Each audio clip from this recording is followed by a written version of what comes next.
Palakkad വാണിയംകുളത്ത് DYFI മുൻ നേതാവിനെ അതിക്രൂരമായി മർദ്ദിച്ച സംഭവത്തിൽ ഒരാൾ കൂടി പിടിയിൽ.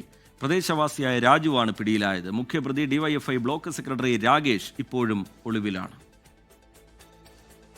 മർദ്ദനത്തിനിരയായ വിനേഷ് വാണിയംകുളത്തെ ഒരു ബാറിൽ ഉണ്ടെന്ന വിവരം പ്രതികളെ അറിയിച്ചത് രാജുവാണെന്നാണ് പോലീസ് കണ്ടെത്തൽ.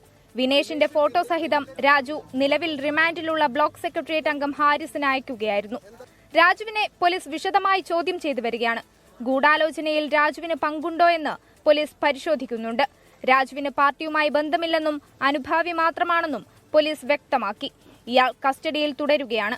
അതേസമയം സംഭവത്തിൽ മുഖ്യപ്രതി രാകേഷ് ഇപ്പോഴും ഒളിവിലാണ്. ഇയാൾക്കായുള്ള തെരച്ചിൽ തുടരുകയാണ്.